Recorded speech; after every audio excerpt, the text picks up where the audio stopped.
The word personality derives from the Latin term persona, which translates to mask. In ancient theater, a mask indicated the temporary role an actor would play for the evening. In modern psychology, however, personality refers to the opposite. It is the stable, consistent ways in which a person's behavior differs from everyone else, especially in social situations. This spectrum maps the foundational debate about human nature. On one end, philosopher Thomas Hobbes argued that human impulses are selfish, requiring civilization to defend against the individual. On the opposite end, Jean-Jacques Rousseau maintained that people are naturally good, seeking noble goals. For centuries, scholars attempted to decode human behavior by arguing between these ideological extremes. The arguments were elegant, but they produced no testable data. To become a predictive science, psychology had to move past these unprovable philosophies. It had to replace the clinical couch with statistical clustering, the dictionary, and the strict observation of empirical traits. Sigmund Freud built the first major psychological framework directly atop the pessimistic view of human nature. Freud believed that every individual is born with impulses that must be held in check for civilization to survive. This became the core of the psychodynamic approach. It proposed that your personality is the outcome of a continuous, invisible battle between conflicting internal forces, many of which remain unconscious. Freud mapped the mind as a pressurized system. At the bottom is the id, the generator of raw biological and sexual drives. Pushing down from the top is the superego, the internalized memory of strict societal rules and prohibitions. Caught in the middle is the ego. To manage the anxiety generated by this friction, the ego utilizes defense mechanisms. It survives by routing unacceptable impulses through alternate outlets, rejecting a memory into the unconscious through repression, or diverting anger toward a less threatening target through displacement. Because these defense mechanisms hide the true source of anxiety, Freud believed the only way to bypass them was in a clinical setting, interpreting the hidden meanings inside a patient's dreams or slips of the tongue. Working backward from the patient's current symptoms, Freud often attributed adult psychological problems to psychosexual fixations that occurred during infancy and early childhood, such as the Oedipus complex. The primary flaw here was in the evidence. When patients denied experiencing these early childhood events, Freud argued that their denial was simply another unconscious defense. The only proof of the theory was Freud's own ability to construct a coherent story. In science, a hypothesis must be falsifiable. There must be a way to prove it wrong.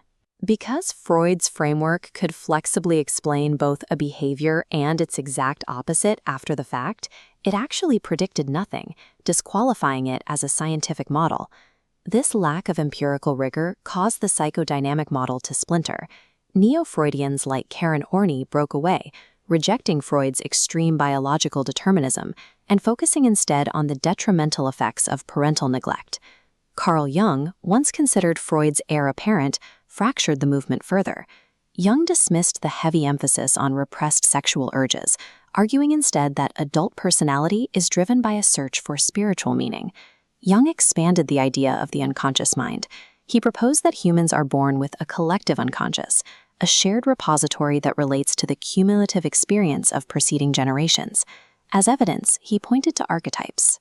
These are vague, universal images and themes appearing consistently across the art, mythologies, and folklore of isolated human cultures. Alfred Adler pulled further away by founding individual psychology. He discarded unconscious sexual urges, arguing that human behavior is conscious, goal-directed, and driven primarily by a striving for superiority to overcome childhood feelings of weakness. By the 1950s, the humanistic movement, led by Carl Rogers, rejected the deterministic views of both Freud and the behaviorists. Rogers argued that people are naturally good and strive toward noble goals after they are freed from unnecessary restraints. Abraham Maslow aligned with this humanistic pivot. He argued that studying clinical disorders only showed psychology what was broken.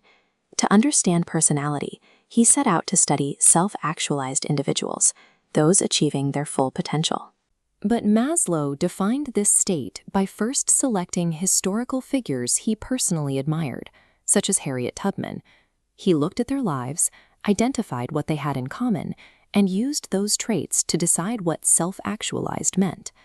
Jung, Adler, and the humanists offered more optimistic views of human nature.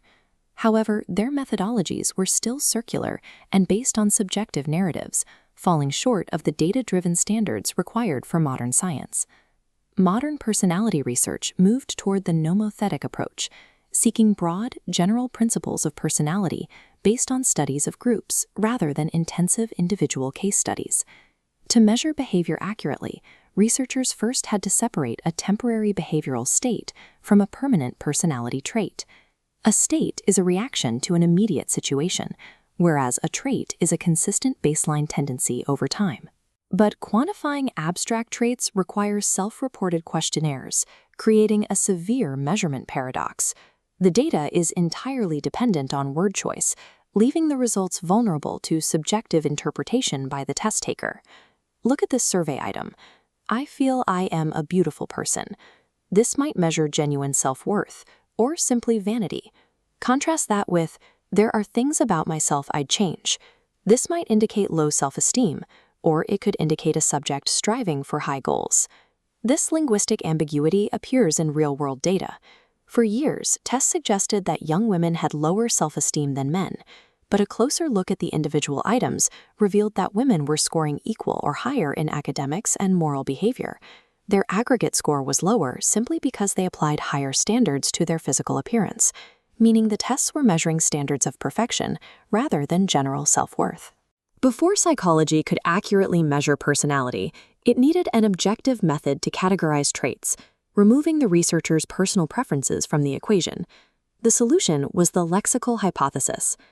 This is the assumption that if a variation in human behavior is truly important, human language will have naturally evolved a specific word to describe it. In 1936, Gordon Allport and H.S. Odbert put this to the test. They extracted nearly 18,000 adjectives from a dictionary to describe human personality. This dataset was run through a filter, deleting temporary states like confused and evaluative terms like nasty. They merged all synonyms and antonyms to collapse redundancies. When mathematically reduced, the data revealed exactly 5 independent dimensions of human behavior. These became the big 5 personality traits. The first is extroversion, the tendency to enjoy the company of others. The second is emotional stability, the resistance to unpleasant emotions like anxiety. The third is agreeableness. This measures a person's baseline compassion and trust, a direct, quantified measurement of what Alfred Adler originally conceptualized as social interest. The final 2 are conscientiousness, which tracks self-discipline and achievement, and openness to experience, which measures a subject's tendency to enjoy new intellectual ideas. Researchers did not invent these 5 categories based on a hunch. They were mathematically extracted from the structure of human language itself. Decades of subsequent testing validated this model. Twin studies indicate greater similarities in extroversion between monozygotic pairs, proving a measurable hereditary component to these traits. Furthermore, the trait model has predictive power. Scoring high in conscientiousness reliably predicts occupational success, healthy exercise habits, and physical longevity. Early clinical models could describe behavior after the fact, but they were not designed to forecast a subject's future choices. The trait model accurately predicts what an individual is statistically likely to do. The Big Five does have boundaries. It accounts for a vast amount of human variability, but it fails to capture dimensions like integrity, religiousness, or a sense of humor. Even with these limitations, this empirical shift succeeded in its primary goal. It moved personality study from the realm of clinical storytelling into a framework of testable science. The 5-factor model moved the study of personality away from speculative theory and toward a framework based on observable, predictable data.